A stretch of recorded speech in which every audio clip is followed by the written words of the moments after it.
Nous avons des acteurs historiques qui vont nous parler de leur rôle dans la transition énergétique. On va tout de suite commencer avec Olivier Dauger. Alors, le monde agricole, bien évidemment, un acteur historique.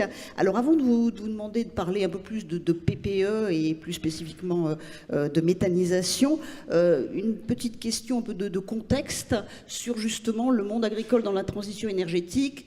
Vous ne le découvrez pas depuis quelques mois, ça fait déjà de longues années qu'effectivement les agriculteurs s'intègrent dans cette transition, biocarburants, solaire, le biogaz dont on va parler un peu plus longuement.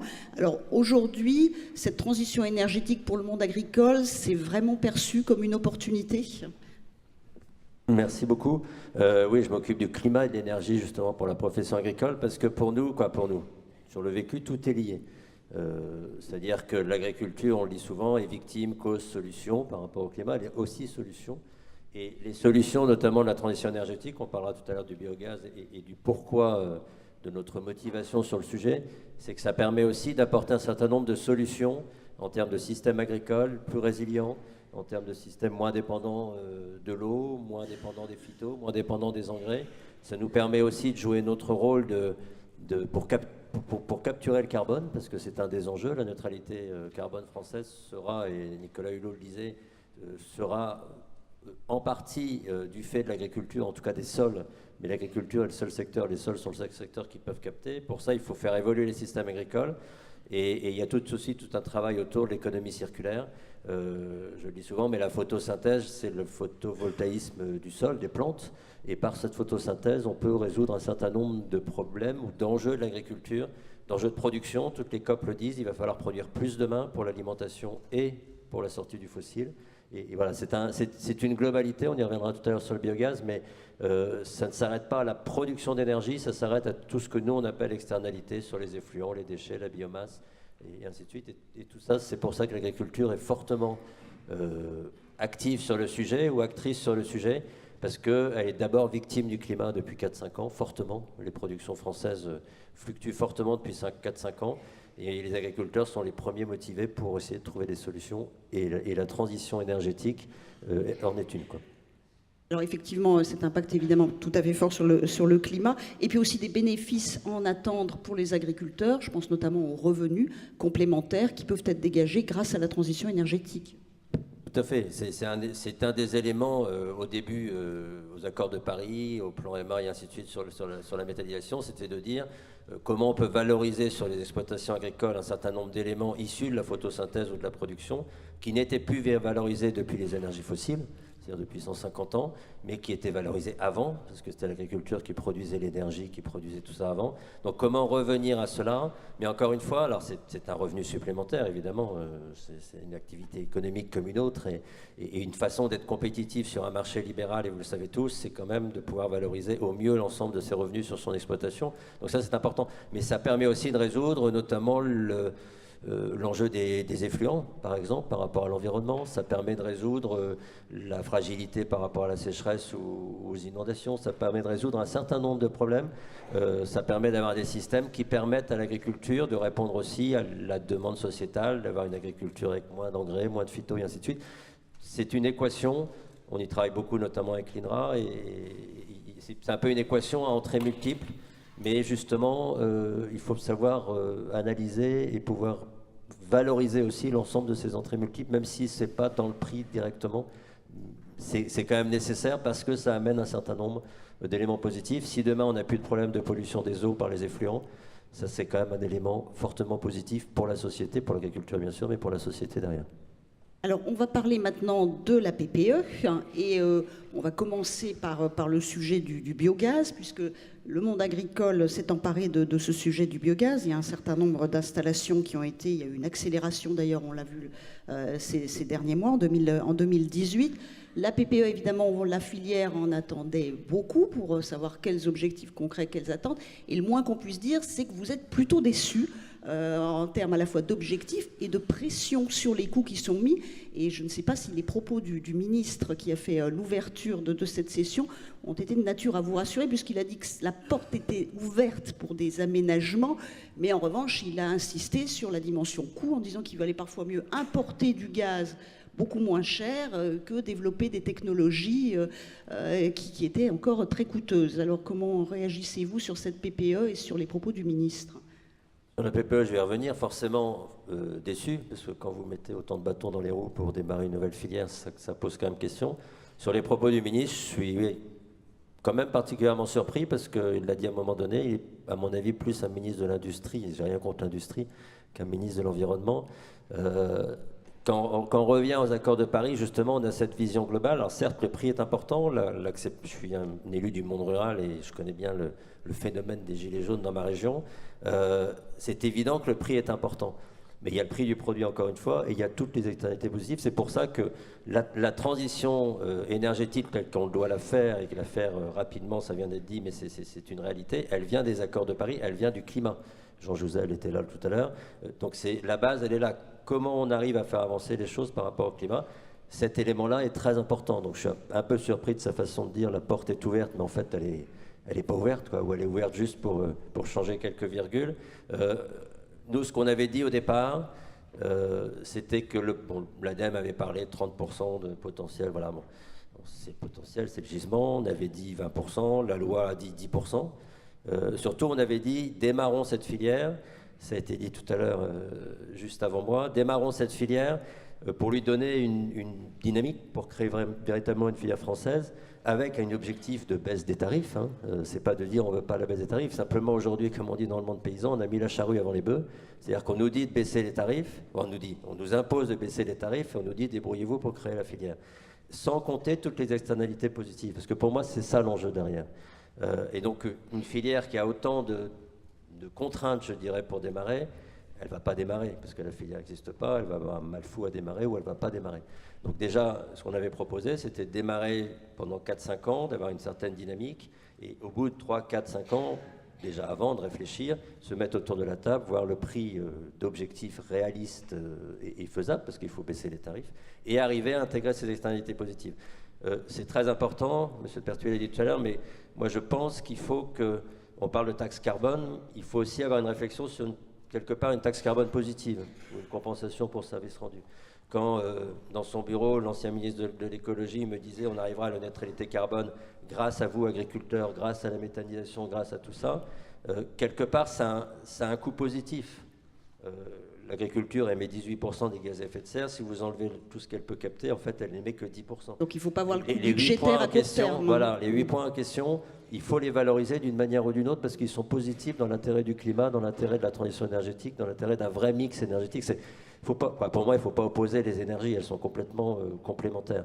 Donc par contre, voilà, tout ont leur place et pour arriver à créer une filière. Je rappelle aussi que la filière méthanisation, on parlera peut-être tout à l'heure de l'acceptabilité de la filière, mais la filière méthanisation française est une filière véritablement franco-française. C'est-à-dire qu'on a refusé la profession aussi de partir sur une filière basée sur les produits alimentaires comme en Allemagne. Comme en Allemagne. Donc on est vraiment sur une filière vertueuse qui permet... pourquoi elle est intéressante dans 2 secondes pour capter le gaz à effet de serre, c'est que c'était Stéphane Le Foll qui parlait des 4 pour 1000, augmenter la matière organique. Pour capter des gaz à effet de serre dans les sols, il faut augmenter le taux de carbone, il faut augmenter la matière organique, donc il faut produire plus de biomasse. C'est-à-dire qu'il faut couvrir les sols tout au long de l'année. Les plantes que vous mettez entre 2 cultures alimentaires, elles sont immatures de toute façon. Par contre, c'est de la biomasse, c'est de l'énergie. C'est de l'énergie qui est utilisable dans un méthaniseur. Donc vous permettez aux agriculteurs de développer ces systèmes qui ont quand même un coût, parce qu'il faut semer, il faut travailler le sol, il faut ainsi de suite, et de le valoriser dans l'énergie derrière. Donc de produire de l'énergie et de capter plus de gaz à effet de serre, donc aussi de permettre en tant que crédit positif sur les gaz à effet de serre. Donc alors peut-être pas sur le tarif, mais je pense qu'il y a une réflexion à avoir globale en disant cette filière, elle amène d'autres externalités. L'économie circulaire, elle permet de régler une grosse partie des déchets. Elle permettra sans doute de régler demain une grosse partie aussi des bouts des villes et ainsi de suite. Je crois qu'il faut... Voilà, mais pour ça, c'est un plus pour la société, c'est un plus vers la transition pour le climat. Ça doit être valorisé pour permettre à la filière de démarrer. Donc ce sont les arguments que vous allez essayer de faire valoir dans les 3 mois d'échange autour de la PPE pour essayer de faire bouger un peu les curseurs. Et c'est des arguments qu'on continue à faire valoir. Alors, politiquement, au niveau du Parlement, au niveau d'un certain nombre de ministères, il parlait d'ailleurs du ministère de l'Agriculture, qui était assez actif, et même au ministère de l'Écologie, c'est des arguments qui portent aujourd'hui. Le problème, c'est qu'on est sur un système de définition des tarifs qui est un système, entre guillemets, à l'ancienne, c'est-à-dire un système où on se base que sur le coût de production, on ne regarde pas les externalités. et qu'il faut arriver, et qu'on nous dit qu'il faut qu'on arrive à valoriser. Donc il y a tout un travail qui est fait aujourd'hui pour essayer de mettre des chiffres en face de tout ça. Mais c'est pas évident de faire en sorte que la méthanisation soit un des moyens d'aller vers la neutralité carbone en France. Le chiffre à mettre en face en termes de centimes d'euros ou sur une production de gaz, c'est pas évident. Donc voilà, il faut qu'on arrive aussi à faire comprendre que cette transition énergétique, complètement liée au climat, ça a été dit aussi sur le fait qu'on partait du haut pour diffuser en bas, on part du bas, projet de territoire, c'était très bien dit, et on monte vers le haut. Tout ça, ça nécessite aussi dans la réflexion sur les tarifs, sur l'accompagnement, une évolution aussi, quelque part. C'est pas avec les logiciels du passé qu'on fait la transition climatique et énergétique de demain. Il faut intégrer plus de choses, c'est plus compliqué, je suis d'accord, mais voilà, c'est plus vertueux et ça permettra à la France véritablement, en plus, une énergie 100% française, une filière 100% française, sans doute exportable, donc des emplois sur l'ensemble du territoire. Aujourd'hui, c'est ce qui est quand même demandé au niveau des territoires, une dynamique sur les territoires, une autonomie énergétique. Il y a plein d'avantages positifs derrière. Edouard Sauvage, vous êtes directeur général de GRDF. Alors, il n'aura pas échappé que GRDF est largement impliqué dans le développement du biogaz depuis de nombreuses années. Vous pourrez peut-être y revenir. J'imagine que vous partagez un petit peu le moderato de M. Olivier Daugé. La PPE, ça n'a peut-être pas été une douche froide, mais une déception certaine. Oui, je n'utiliserai pas le terme de déception. Pour moi, c'est plus de l'incompréhension. Et je crois qu'Olivier Daugé l'a bien dit. Un des intérêts de faire une PPE, c'est de donner de la visibilité à moyen long terme aux acteurs, comme ça a pu être dit par François Brottes, justement, s'inscrire dans du temps long dont les industriels ont besoin, pour que cette visibilité permette aux industriels, aux filières, de faire les bons choix et de s'organiser. Et pour moi, les annonces sur la méthanisation, c'est l'inverse de donner de la visibilité. On explique qu'à horizon très court, on va demander une baisse drastique de coûts, sur le biais d'appels d'offres dont on ne sait pas très bien comment ils vont être faits. Donc on crée en fait une très très grande perturbation pour les acteurs et on fait l'inverse de ce qu'il faut faire, c'est-à-dire qu'au contraire, normalement, il faut avoir une trajectoire stable pour permettre à un flux régulier de projets de s'inscrire sans précipitation ou sans délai. On rappelait le problème des délais liés à des contentieux. Il y a aussi le risque de créer une accélération de projet. Tout le monde sait que si on veut faire trop vite un projet, ça augmente ses coûts parce que ça crée de la tension sur la filière, parce qu'on fait des raccourcis trop importants dans la concertation du projet. Donc là, on vient d'avoir une annonce qui aboutit à l'effet, pour moi, inverse de ce qu'on recherche quand on fait une PPE, qui est au contraire de donner une claire visibilité aux acteurs. Et d'autant plus, je rebondis sur ce que dit Olivier, que cette annonce donne l'impression qu'il n'y a qu'un seul paramètre qui compte, c'est réduire les coûts. Or, quand on parle méthanisation, il y a des tas d'autres paramètres à prendre en compte. Je crois que tout le débat public qui a eu lieu, la méthanisation est remontée comme quelque chose de très soutenu par les territoires, de très soutenu par les Français, mais sous réserve que ce soit la méthanisation adaptée au territoire, sous réserve que ce ne soit pas un modèle qui consiste à faire des grandes fermes industrielles, des grandes usines de méthanisation, à faire de la concurrence alimentaire et à finalement faire circuler des déchets sur des kilomètres pour les mettre dans des très très gros méthaniseurs.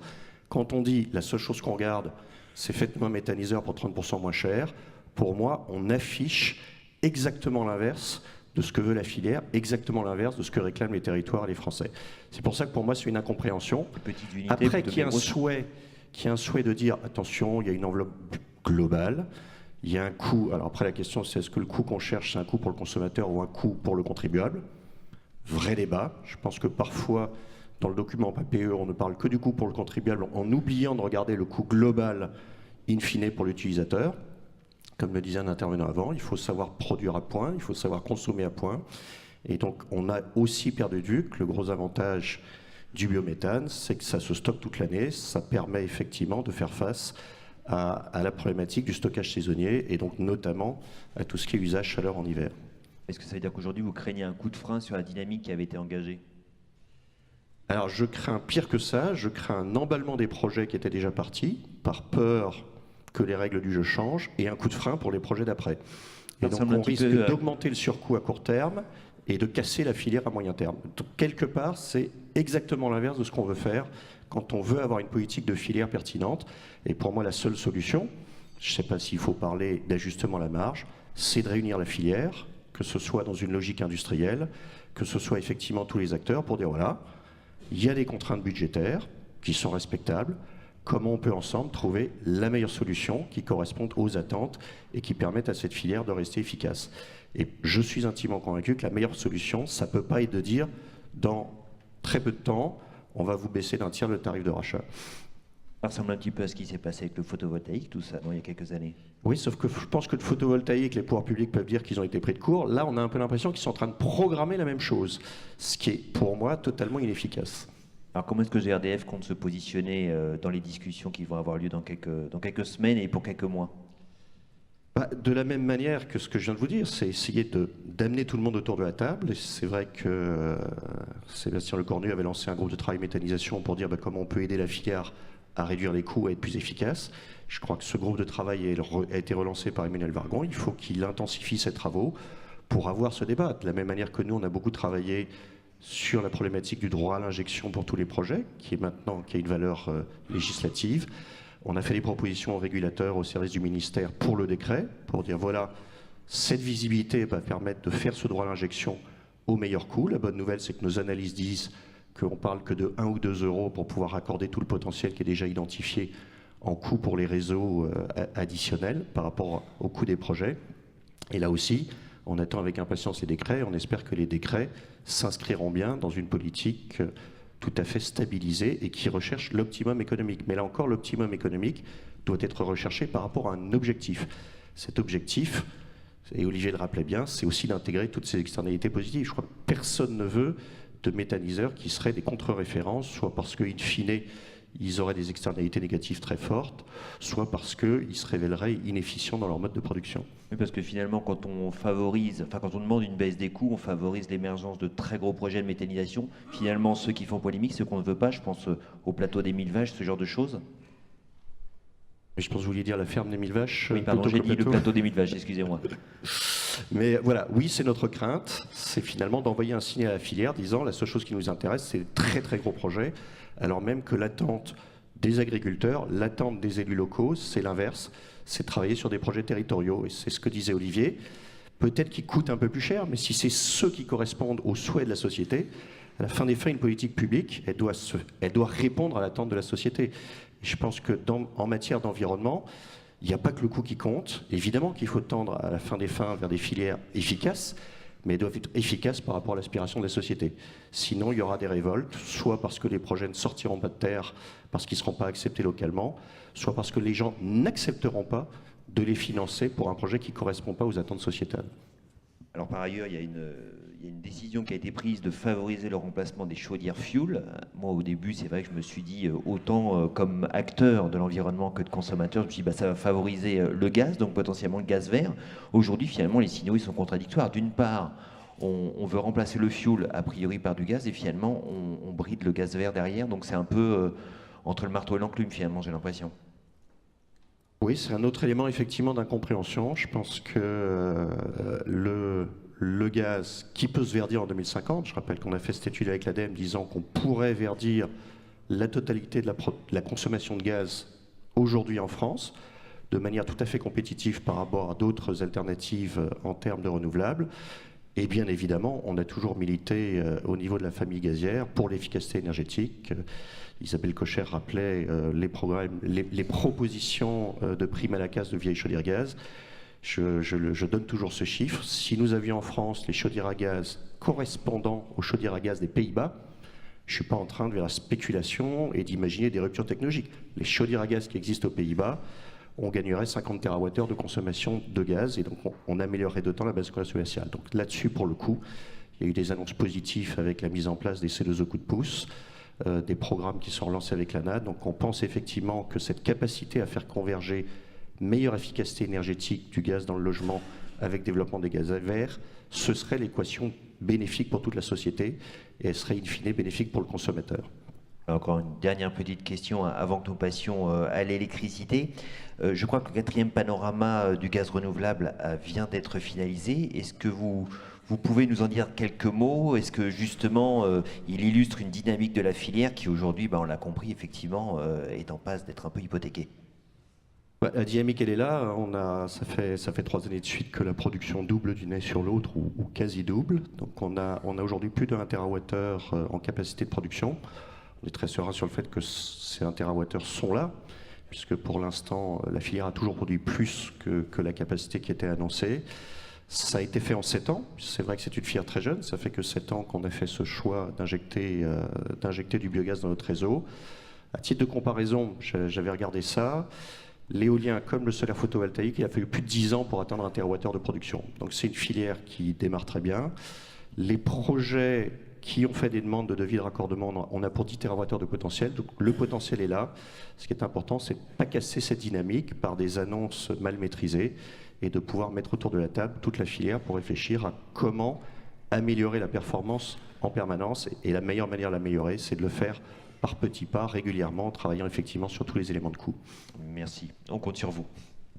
Merci. Alors on va effectivement, après le gaz, on va parler d'électricité avec vous, Philippe Monlobou, président du directoire d'Enedis. Alors d'abord une petite réaction, parce que quand j'ai préparé avec votre équipe, j'ai dit, vous êtes dans à Enedis, acteur historique de la transition, une réaction un peu, on va dire, mitigée, en me disant, acteur historique, ça fait un peu dinosaure tout ça, c'est pas du tout notre philosophie chez Enedis, parce qu'on est de plein pied dans la transition énergétique et on l'accompagne déjà beaucoup. Alors, expliquez-nous d'abord un peu, effectivement, pourquoi vous vous sentez complètement acteur, moteur de cette transition énergétique. Oui, d'abord, et vous dire effectivement ma petite émotion quand j'ai lu, c'est surtout l'organisation des tables rondes, parce que d'abord acteur historique pour rendre hommage au CER et à cette belle manifestation annuelle à laquelle nous participons et je participe régulièrement avec grand plaisir. On est un acteur historique, c'est vrai, parce qu'avec le CER, ça fait très longtemps que nous travaillons, cultivons, je dirais, le développement des énergies renouvelables, et je m'en réjouis. Par contre, réaction plutôt un peu négative quand, à travers les 2 tables rondes, on pourrait laisser à penser que l'on oppose un monde historique et un monde moderne, alors que je crois que le signal qu'il nous faut donner, au contraire, aujourd'hui, pour avancer au rythme attendu, avec tout ce que l'on vient d'entendre, c'est la capacité, au contraire, à mobiliser l'ensemble des acteurs, j'allais dire, dans une intégration, dans une fusion, dans des nouveaux modèles, y compris de relations. Isabelle Kocher le disait tout à l'heure, dans la relation au territoire, dans la relation entre grandes entreprises, start-up, entre économies et nouvelles économies et anciennes économies, etc. Il y a là toute une organisation à l'échelle planétaire qui se crée dans de nouvelles relations entre tous les acteurs, et je crois que ce serait, et je le dis en toute amitié, encore une fois par rapport à l'organisation de ce colloque que j'apprécie, je crois que ce serait un contre-signe très fort que de vouloir opposer justement des industries dites historiques et des industries qui seraient dans le nouveau monde moderne. Donc je m'inscris résolument dans cette nouvelle configuration, au contraire des acteurs industriels qui prennent véritablement leur place dans cette dynamique qui est à créer, à plusieurs titres. Le premier, d'abord, c'est qu'aujourd'hui, si on est là tous réunis et en se projetant, je crois, avec beaucoup d'engagement, de volonté et d'optimisme dans l'avenir, c'est parce que sur les réseaux d'électricité et de distribution en particulier, d'ores et déjà, 20 gigawatts d'énergie renouvelable sont raccordés. Je ne pense pas qu'il y ait beaucoup de clients qui aient à se plaindre, ni de la qualité, peut-être toujours, oui, qu'on pourrait aller encore plus vite, pouvoir en raccorder encore plus, et c'est ce à quoi nous travaillons. Mais je pense que c'est important, d'ores et déjà, de le souligner. La France, certes, on peut qualifier d'être en retard, en avance ou autre, mais a d'ores et déjà aujourd'hui installé sur l'ensemble de son outil industriel, que sont les réseaux, à niveau significatif, dans des conditions à la fois de maîtrise, à la fois de qualité, et en même temps, et c'est le deuxième volet sur lequel je voudrais insister, c'est-à-dire je dirais d'avance et de leadership industriel. Isabelle Kocher tout à l'heure insistait sur cette logique de filière, de leadership industriel, je le dis ça en toute modestie, dans laquelle je pense très sincèrement, vous savez que je suis en même temps, j'ai été président et aujourd'hui vice-président de l'association Think Smart Grids, ici même, nous avions l'année dernière d'ailleurs signé un accord avec le SER, où il y a 2 ans, même peut-être Jean-Louis, si ma mémoire est bonne, de 2 ans, et parce que je crois qu'aujourd'hui, à l'échelle planétaire, la France, de par ses équipementiers, de par ses entreprises de réseau, de par son tissu, je dirais, universitaire, scientifique, où ces grands esprits, et je pense que François Jacques y reviendra tout à l'heure aussi, cette capacité d'innovation et les start-up qui sont les nôtres, est en capacité de fédérer et d'apporter des réponses industrielles tout à fait au goût du jour. Donc avec le SER en particulier, on a beaucoup travaillé sur tout le cadre des schémas régionaux. On les a fait évoluer encore en 2018 de manière significative. Et je crois que tout ça a porté ses fruits.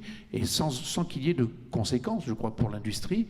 On a su développer, à travers des démonstrateurs, une vraie capacité de fédération des acteurs et aujourd'hui des objets qui sont des références. Je pense en particulier à tout ce qui est l'utilisation des flexibilités dans le raccordement. François Brotte y a fait référence. Aujourd'hui, nous sommes en industrialisation de ces process. Je pense que la DGEC l'a maintenant bien intégré. Y compris dans l'industrialisation de nouvelles formes de construction, de postes, d'ouvrages. Je pense aux postes sources qui mobilisent, là encore, toute une industrie aussi autour d'Enedis et des réseaux de distribution. Donc, et ce leadership, il s'exprime, y compris à l'échelle mondiale, puisque nous sommes présents, nous avons établi des connexions et aujourd'hui, nous sommes en mode de collaboration, de partenariat avec de nombreux distributeurs à l'échelle planétaire pour justement porter ce que nous savons faire, ce que nous allons continuer à faire ici en France. Alors, ce que vous allez continuer à faire, effectivement, vous allez devoir accélérer même, parce que là, avec la PPE, les objectifs ont été évoqués tout à l'heure. Vous avez déjà raccordé beaucoup d'énergies renouvelables qui sont par nature intermittentes, ce qui est quand même pas forcément simple. Donc, est-ce que vous êtes prêt, un peu la même question que pour RTE tout à l'heure, est-ce que vous êtes prêt à relever ce défi, cette accélération qui va néciter de gros investissements pour Enedis ? Alors, comme François Brotte l'a dit tout à l'heure, la réponse peut être rapide, c'est oui. Je voudrais juste rappeler un élément supplémentaire, mais qui est un élément de réponse également à votre question, qui est celui, pourquoi je voulais justement ne pas opposer le monde historique et ce qu'on pourrait appeler un monde moderne, c'est justement aussi une capacité de travail différente, non seulement avec tous les acteurs industriels, je viens de le rappeler, mais également, ça a été dit tout à l'heure par Isabelle Kocher, avec les territoires. C'est fondamental. Donc aujourd'hui, on a vu à quel point la transition énergétique, certes, elle est politique. La PPE va se finaliser dans les mois qui viennent, va être finalisée, mais elle est également aujourd'hui un élément de revalorisation des tissus, des territoires, d'appropriation par les territoires de leur pouvoir réel, justement, dans la capacité à transformer notre monde et à valoriser, y compris en termes économiques, en termes écologiques, en termes même digital et numériques, les territoires, donc dans leur compréhension sociale et sociétale, et ça c'est fondamental. Et nous avons de ce point de vue-là initié depuis maintenant plusieurs années un travail en profondeur qui va jusqu'à, et c'est une actualité aujourd'hui, retravailler d'ailleurs les contrats qui nous lient en termes concédants-concessionnaires avec les autorités locales. Alors vous me dites, maintenant est-ce qu'on sera en mesure de... La réponse elle est oui, d'abord par plusieurs aspects. Le premier, parce que nous avons travaillé sur la compréhension, et d'ailleurs le travail que nous faisons avec le CER nous y aide sur une projection à long terme, au-delà même des horizons de la PPE, pour s'assurer que la capacité à investir, la capacité à répondre industriellement et que les outils seront adaptés pour vérifier. Et ça, aujourd'hui, dans une logique tarifaire maîtrisée, puisque ceci a un impact évidemment sur le tarif d'utilisation des réseaux, nous serons en mesure de pouvoir investir au rythme nécessaire pour soutenir les objectifs de la PPE. C'est évidemment un premier élément de l'équation qui est absolument déterminant. Le deuxième facteur, je vais le reprendre de nouveau en mode prospectif, c'est la dimension industrielle. Là, nous avons initié depuis maintenant plusieurs années à travers des démonstrateurs, mais des démonstrateurs qui sont maintenant passés dans la phase industrielle, de nouveaux modes, là encore, d'exploration des futurs. Et quand je dis de nouveaux modes d'exploration, c'est pour ça que je reviens sur ma remarque du début sur l'aspect historique et mode de travail, à des échelles qui sont totalement nouvelles. Aujourd'hui, les démonstrateurs qui nous permettent de pouvoir dire que nous saurons maîtriser industriellement les technologies smart, pour rester français dans le texte, sur les réseaux de distribution, qui sont les seules manières d'intégrer massivement demain des énergies renouvelables ou des bornes de recharge électrique, font que nous devons travailler à des mailles beaucoup plus larges, à des mailles européennes en particulier. Et ces démonstrateurs aujourd'hui sont efficients et nous permettent de développer des outils industriels. J'ai parlé de la recharge intelligente, mais on pourrait élargir ça aux postes de distribution publique numérique qui sont maintenant en cours de déploiement et qui permettent aujourd'hui à toute une filière industrielle également de se développer.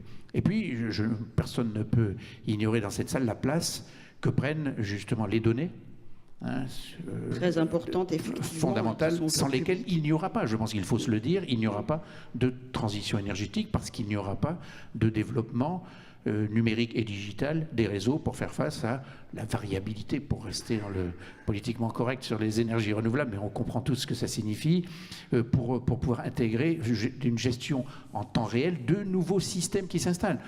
François Braust a raison de souligner que l'intégration finale se fait à l'échelle hexagonale à la maille RTE, mais n'oublions pas que dorénavant, nous allons devoir gérer une multiplicité, une pluralité de systèmes de distribution à des mailles locales dans lesquelles toute cette intégration quasiment temps réel va devoir s'opérer. Nous savons le faire aujourd'hui et nous le développons, et en particulier sur un élément fondamental qui est la donnée. Et cette donnée aujourd'hui, il faut l'acquérir. Et elle s'acquiert comment? Par des capteurs, et en particulier par le développement d'un programme industriel sans précédent à l'échelle hexagonale pour ce qui est de la distribution, qui est celui du développement des compteurs dits intelligents ou Linky pour ce qui est de la France. Et c'est fondamental. Et je pense qu'aujourd'hui, on est à 16 500 000 compteurs déployés. Je pense qu'il y a une vraie attente pour que ceci soit tenu dans les délais, et c'est normal, pour que nous puissions disposer à l'horizon 2021 d'un système totalement maillé, totalement connecté grâce aux données et grâce aux différents capteurs que ça va représenter. Donc cette vision industrielle qui nous permet de répondre oui, elle est aujourd'hui totalement engagée. Une dernière question pour laquelle je vais vous demander une réponse rapide parce que nous avons une contrainte de temps à gérer. Je vous remercie par avance. Sur l'autoconsommation, vous avez évoqué effectivement cette décentralisation. Alors l'autoconsommation, c'est là aussi quand même un changement de paradigme pour vous. Ça s'accélère. Alors, évidemment, on parle peut-être pas grand-chose, voire de rien, donc l'accélération est logique pour le résidentiel.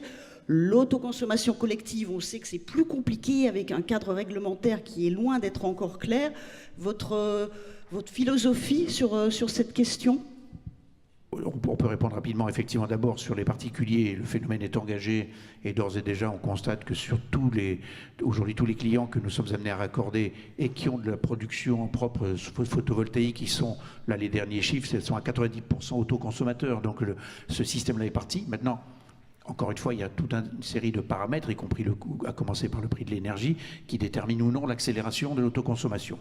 On a des chiffres qui sont très inférieurs à ceux de l'Allemagne, mais la croissance, elle est maintenant régulière, permanente, et donc je pense que les chiffres de 100 000 autoconsommateurs qui sont annoncés dans la PPE seront très largement atteints, c'est pas une inquiétude. Autoconsommation collective, j'allais dire, c'est un peu plus sophistiqué, puisque effectivement, la question première, elle ne concerne pas la capacité des réseaux à l'intégrer. Il n'y a aucun problème. On a même développé, là encore, des outils industriels et toutes les fonctionnalités sur les réseaux de distribution pour pouvoir intégrer de l'autoconsommation collective. Donc, il n'y a aucun souci. La question, elle est effectivement dans l'économie globale de l'autoconsommation collective et qui passe par des logiques tarifaires en particulier sur laquelle le régulateur avait travaillé dans un premier temps, mais avec la loi Pacte, on voit bien qu'il va y avoir de nouvelles évolutions. Ce travail est en cours et elle se développera donc en fonction justement de la capacité à trouver une logique économique et donc une viabilité de l'autoconsommation collective. Mais le phénomène est engagé pour autant, bien sûr. Alors pour terminer ce tour de table, on va donner la parole à François Jacques, donc administrateur général du CA. Monsieur Jacques, Philippe Montlouboux s'émeuvait du fait effectivement que les acteurs historiques dans la transition, ça fait un petit peu comme le rappelait Patricia, dinosaure. S'agissant du CEA, dans l'esprit collectif, effectivement, le nom est indubitablement associé à l'énergie atomique. Aujourd'hui, est-ce que vous pouvez nous préciser dans quelle logique vous êtes par rapport à la transition énergétique ? Et alors je pense que je suis comme Philippe. Si Philippe, on le prête de dinosaure, moi je dois être un brontosaure ou je ne sais quoi de la sorte. Malheureusement, c'est pas ça. C'est-à-dire que le fait est que on est quoi? On est avant tout un organisme de recherche et un organisme de recherche technologique, et on est finalement le deuxième organisme de recherche technologique en Europe, puisque le plus gros c'est les Fraunhofer en Allemagne. Et du coup, on est un acteur, j'allais dire, en plus de toutes les transitions. C'est-à-dire que le CEA, c'est un acteur de la transition énergétique, c'est un acteur de la transition numérique, et c'est un acteur de la médecine du futur. Ça va peut-être surprendre les uns et les autres, ce que je dis ça, mais c'est ça le CEA. Il faut quand même regarder les choses comme elles sont. C'est-à-dire quand on fait des progrès sur la génomique, quand la première thérapie génique passe en essai de phase 2, c'est le CEA avec l'hôpital Necker. Quand on parle de génération 5, 5e génération sur les technologies de l'information, de puces, de travail avec ces systèmes microélectroniques, c'est les équipes du CEA.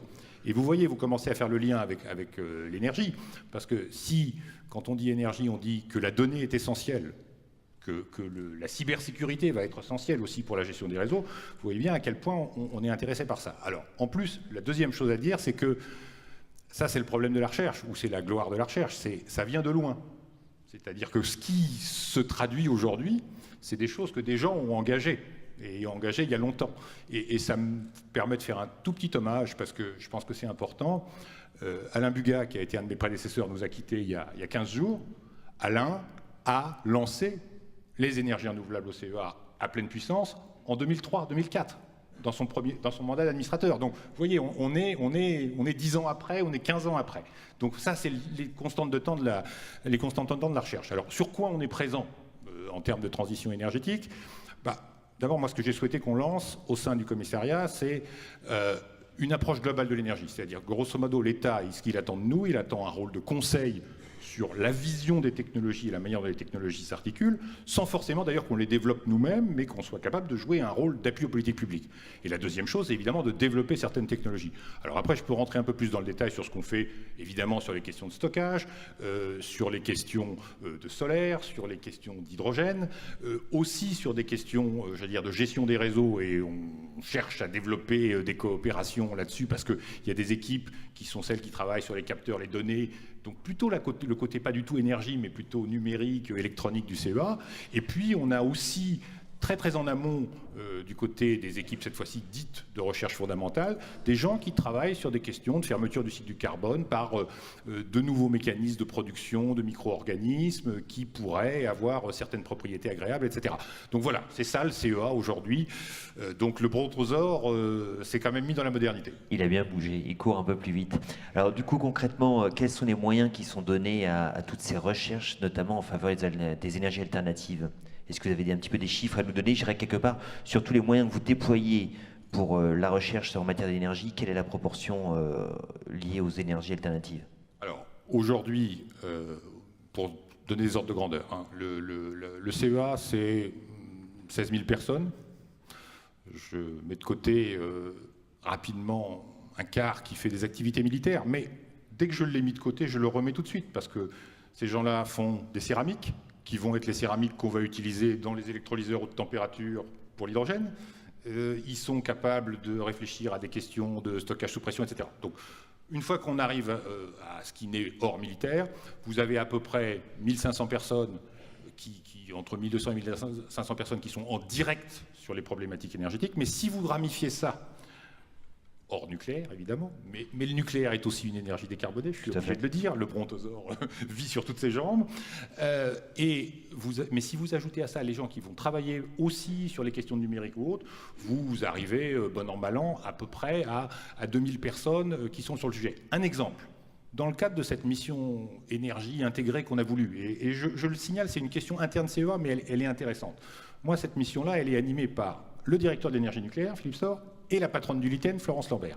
Ils ont tenu N ateliers dans tous les centres CEA là, au cours du mois écoulé.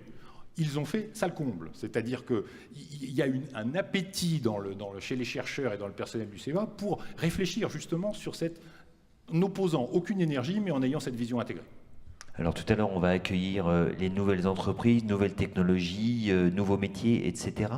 Est-ce que vous travaillez particulièrement avec ces nouveaux entrants sur le secteur de l'énergie? Est-ce que vous leur donnez un coup de pouce en matière de recherche? Est-ce que certains sont issus de vos rangs? Comment ça se passe? Là-dessus, je crois que tout est fonction de la technologie. Nous, on est ouvert à toute collaboration avec tout le monde. Je crois que c'est vraiment le principe. Moi, l'un des soucis que je crois qu'on doit avoir, c'est que par rapport à l'image historique que vous rappeliez au début, c'est de dire, d'affirmer, de démontrer que nous sommes complètement ouverts sur le monde et que nous sommes vraiment ce que, à nouveau en bon français, on est un RTO, un Research and Technological Organization, et on est vraiment ça à l'échelle européenne, à l'échelle internationale. Alors du coup, selon que vous allez être dans tel ou tel secteur, vous allez trouver des startups qui vont être des SMH du CEA, vous allez trouver des partenariats avec des grands groupes où on va créer des filiales communes, vous allez avoir des coopérations avec d'autres acteurs, pardon Philippe, historiques éventuellement, et donc là-dessus, on a vraiment toute l'étendue du spectre. Juste pour situer, ce matin, j'étais bras dessous juste avant ça avec un industriel français. Alors après, on va rentrer dans les choses où on rentre dans les choses un peu plus compliquées, à présenter auprès d'un certain nombre de financeurs un projet de développement d'une des technologies qui pourrait contribuer à la transition énergétique. Donc là-dessus, nous, on n'a pas d'ambition d'être industriel, mais on a l'ambition qu'adviennent des choses, que des choses changent, que des objets se mettent en place, que des nouvelles pratiques se mettent en place. Et pour ça, évidemment, on est un outil de l'État, donc on est au service de tout le monde. Ouais, effectivement, vous le disiez, vous travaillez ensemble. Quels sont justement les points particuliers sur lesquels vous travaillez? Vous évoquez les données, j'imagine qu'aujourd'hui, c'est une véritable problématique. Alors, on a, enfin, je suis juste un exemple. On a à Chambéry, dans une entité du CEA qui a été créée il y a maintenant une dizaine d'années, une unité qui est spécialement dédiée, alors qui travaille non seulement avec Enedis mais aussi avec RTE, qui est dédiée à la modélisation des réseaux. Donc ce sont des gens qui viennent évidemment plutôt du côté de la simulation, du côté du numérique au CEA, et qui essayent de représenter justement les réseaux pour avoir des éléments de prédiction, et qui, à ce titre-là, sont en situation d'aider à la compréhension de ce que c'est que la gestion d'un réseau. Alors, on ne va pas devenir gestionnaire de réseau à la place du gestionnaire de réseau, c'est pas notre métier, c'est pas ça. Mais en revanche, fournir des outils de simulation, fournir des outils de représentation, ça c'est ce qu'on peut faire. Eh bien écoutez, messieurs, merci à vous, merci. Oui, un petit mot pour la fin, pour monsieur Sauval.